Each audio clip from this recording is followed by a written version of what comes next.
Apa sebenarnya yang paling engkau khawatirkan terhadap umatmu selain daripada Dajjal? Kata Nabi, pemimpin-pemimpin yang zalim, pemimpin-pemimpin yang menyesatkan, pemimpin yang sesat dan menyesatkan.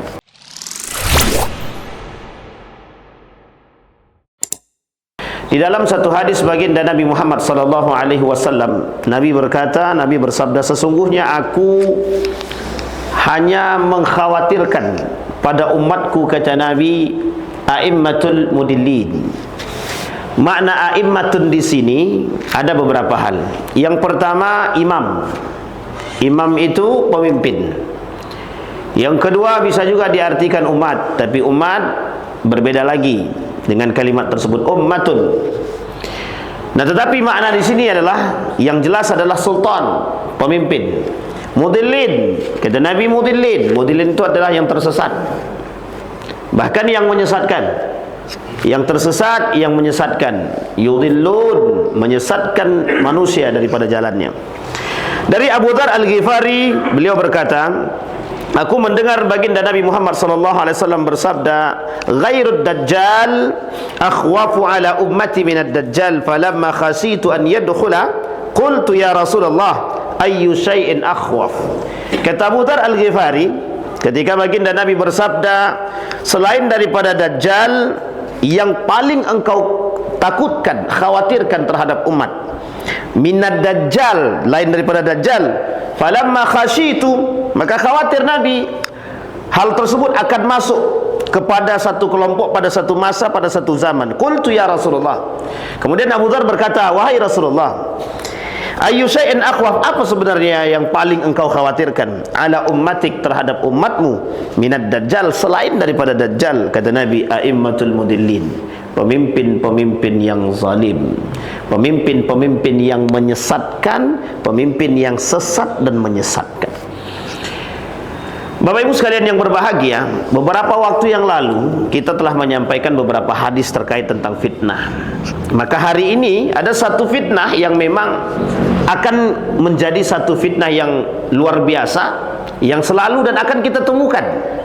Itu yang disebut dengan pemimpin-pemimpin yang menyesatkan, pemimpin yang sesat, pemimpin yang zalim, pemimpin yang diktator, pemimpin yang menyesatkan. Bahkan ada pemimpin-pemimpin yang melalui kebijakan-kebijakannya justru menyimpangkan umat yang seharusnya berjalan pada jalan agama, tapi justru menyeleweng, menyimpang daripada perjalanan-perjalanan agama. Yang seharusnya pemimpin menjadikan landasan negara adalah agama, tapi justru mereka berpaling daripada nilai-nilai agama. Nah, kemudian di dalam dari ayat dari Ibnu Abbas, baginda Nabi pernah bersabda, man sakana badiyatan jafa wa man ittaba'a as-sayda ghafala wa man atas sultan iftutina. Barang siapa yang tinggal di desa akan menjadi kasar perangainya. Barang siapa yang mengajar binatang buruan, maka dia akan lalai. Barang siapa yang datang kepada penguasa, maka ia akan terkena fitnahnya. Nah, pertanyaan kita muncul ketika Nabi mengatakan akan banyak timbul fitnah-fitnah tentang kepemimpinan, fitnah tentang penguasa, tentang sultan. Di dalam bahasa Arab banyak sekali makna pemimpin tersebut. Dalam bahasa Arab ada yang pertama ra'iyatun, pemimpin juga. Ada lagi imam, pemimpin juga. Ada lagi qaidun, pemimpin juga. Ada lagi khalifah, pemimpin juga. Ada lagi namanya malik, pemimpin juga. Jadi banyak maknanya sebenarnya. Bahkan di dalam riwayat yang lain, kullukum ra'in wa kullukum mas'ulun an ra'iyatihi. Setiap orang di antara kalian adalah pemimpin, ra'in. Dan kalian berhak bertanggung jawab atas rakyat-rakyat kalian. Jadi karakter pemimpin yang sesungguhnya dalam Islam itu adalah karakter pemimpin yang mengerti rakyat. Karena diambil dari kalimat yang sama, ra'iyah. Ra'iyah itu rakyat. Jadi rakyat ini diambil dari bahasa kalimat yang serupa, ra'in. Ra'in ini pemimpin. Maka apa yang dipimpin oleh seorang pemimpin tersebut? Ra'iyah. Yang dipimpin, siapa yang dipimpin? Masyarakat. Maka karakter pemimpin itu terikat dengan rakyat, dan karakter rakyat juga terikat dengan pemimpin, dan berkesinambungan. Nah, kata Nabi, fitnah itu akan muncul. Beberapa hadis yang kita pernah bacakan dan sampaikan bahwa akan muncul itu karakter-karakter pemimpin yang lari daripada nilai-nilai agama. Kata Nabi, al-khilafatu min ba'di 30 sanah. Kata Nabi, setelah kepemimpinanku akan muncul banyak sekali gaya kepemimpinan. Dan itu semua, kata Nabi, ada mulkun adud, jabbarian dan lain sebagainya. Ada pemimpin yang zalim, diktator yang memanfaatkan. Bahkan Imam Hasan Al-Basri pernah mengatakan ada seseorang yang diberikan kekuasaan, yang tribu Nabi Hadnas, mereka dia gunakan kekuasaan yang diberikan alladzi razzaqahullahu al-mansibah, yang diberikan oleh Allah kedudukan, tempat terbaik, tapi dia gunakan untuk menyakiti rakyat dia. Dia manipulasi segalanya demi mereka katakan ini adalah untuk rakyat dan lain sebagainya. Ini karakter.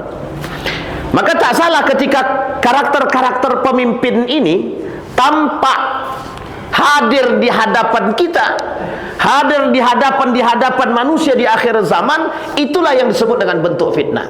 Apa maksudnya? Maksudnya adalah lahir ke pemimpin-pemimpin yang pertama memang mereka bukan untuk rakyat. Yang kedua, lahir pemimpin-pemimpin yang memang mementingkan kepentingan. Baru-baru ini Profesor Dr. Mahfud MD dengan lantang berbicara ketika melihat kasus seorang pemimpin yang dipenjara dengan yang menurut dia tak masuk akal. Kata dia, kenapa tak dihukum mati saja, kata dia. Bagus, cara menyampaikannya bagus, dan apa yang dia sampaikan berani. Kenapa demikian? Karena banyak orang-orang yang menjadi pemimpin, kemudian mereka memimpin kepentingan. Yang mereka pimpin bukanlah lagi rakyat yang dipimpin, tapi kemudian yang mereka memimpin sesuatu yang dipimpin, tapi yang dipimpin itu memiliki kepentingan, dan mereka tersandra oleh kepemimpinan tersebut. Justru sebenarnya mereka pelaku kepentingan tersebut. Ini yang menjadi masalah. Maka sulit. Nah, kata Nabi, ketika generasi-generasi yang akan datang lahir, yang dicontohkan oleh model kepemimpinan sebelumnya, ini yang kemudian merusak, yang sifatnya merusak. Maka kita butuh, kita perlu, kita penting menghadirkan generasi ke depan. Itu generasi-generasi yang, mohon maaf, takut kepada Allah. Agar apa? Kita menghindari, agar kita bisa terhindar dari karakter-karakter pemimpin-pemimpin yang zalim, yang menyesatkan. Makanya mohon maaf ketika ditanya di dalam Islam itu karakter pemimpin yang pertama yang harus kita pilih, pemimpin yang seperti apa? Yang agamanya kuat. Bahkan sebagian ulama mengatakan di dalam kitab Ghadban itu justru beliau mengatakan yang masuk ke masjid duluan. Nah, ini yang penting. Kalau perlu pemimpin itu yang bisa jadi imam. Nah, ini penting, Pak. Jadi biar tahu. Ada salah satu ilustrasi dalam sholat yang dilakukan oleh Nabi. Ketika Nabi jadi imam, itu Nabi tidak langsung jadi imam, Pak. Tapi Nabi menghadap ke belakang. Apa yang dilakukan oleh Nabi? Ini ilustrasi, kiasan. Nabi lihat mana yang jamaah-jamaahnya, mana yang masyarakat-masyarakatnya sakit, tua dan lain sebagainya. Bahkan Nabi mencari siapa yang tidak ada, siapa yang tidak hadir. Jadi selesai Nabi salam, assalamualaikum warahmatullahi wabarakatuh, assalamualaikum warahmatullahi wabarakatuh, Nabi berbalik ke belakang. Nabi lihat, oh fulan bin fulan tidak ada. Nabi tanya, kenapa? Sakit. Nabi kemudian ajak sahabat, yuk kita lihat, jenguk dia. Ketika Nabi punya kepentingan, kemudian disampaikan, siapa di antara kalian yang mau menjenguk yang sakit? Itu karakter seorang pemimpin, pemimpin yang mengerti rakyat. Itu ilustrasinya dalam salat. Ketika seorang imam melihat ke belakang, yang dilihat kok nggak ada orangnya, yang biasa nampak. Bahkan ketika dalam salat, seorang pemimpin penting untuk tahu karakter yang dipimpin. Seorang imam wajib tahu karakter yang diimami, yang diimami atau yang jadi makmum. Kalau yang jadi makmum tua semua, surat yang dibaca panjang, itu kemudian yang lain duduk duluan. Atau bisa jadi itu masih mending kalau cuma duduk. Kalau kabur, ini penting untuk dipahami. Ini karakter. Maka ini sebenarnya kiasan dan ilustrasi betapa seorang pemimpin itu harus mengerti dan tahu bagaimana karakter-karakter rakyat yang dipimpin itu. Dan ada kepentingan-kepentingan yang harus dikesampingkan. Tidak ada kepentingan utama dalam kepemimpinan yang bergantung kepada Allah selain daripada kepentingan rakyat. Bukan kepentingan partai, bukan kepentingan mazhab, bukan kepentingan kelompok, bukan kepentingan suku, adat, bukan kepentingan agama, kepentingan manusia, kepentingan rakyat. Jadi tak bisa, oh karena aku ini partai A, karena aku pemimpin sekarang jadi partai A, maka partai A itulah yang berkuasa. Tak bisa. Ini bukan negara, bukan milik kelompok. Negara milik bersama, kabupaten milik bersama, provinsi milik bersama. Harus diurus secara bersama. Maka disinilah pentingnya karakter pemimpin yang baik.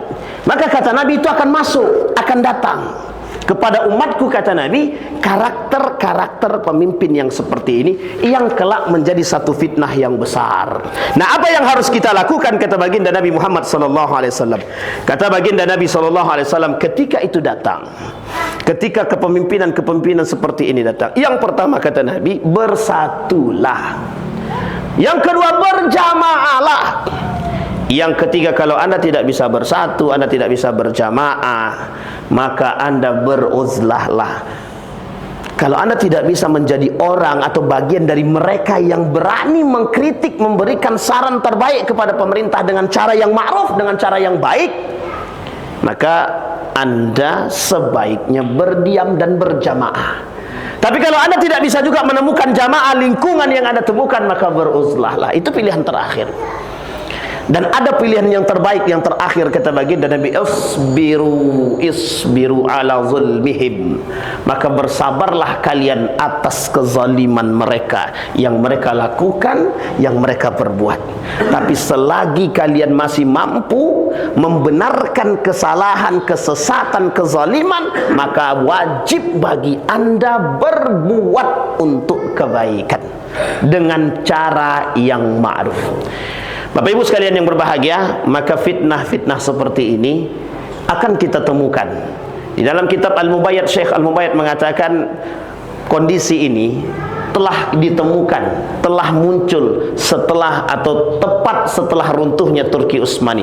Sistem kepemimpinan ini dalam beberapa periode disampaikan, baik khilafah ala-nubuwah pada masa baginda Nabi, kemudian pada masa sahabat, kemudian muncul pada masa sistem dinasti monarki dan lain sebagainya, kemudian masuk kepada mulkun adud atau mulkun jabbarian setelahnya. Maka kata Nabi akan kembali masa tersebut kepada sistem kepemimpinan al-khilafatu ala manhajin nubuwah ats-tsaniyah. Inilah yang kemudian kita tunggu. Tetapi sebelum kita menunggu, kita tak akan bisa melahirkan generasi Salahuddin ataupun Muhammad Al-Fatih kalau kita tidak punya sikap dan kita tidak punya peran. Ini yang harus dikembalikan kepada umat muslim hari ini, mengembalikan nilai-nilai agama, sama-sama menjaga nilai-nilai agama, kembali kepada Al-Quran dan Sunnah. Fa'tabiru ya ulil absar la'allakum tuflihun.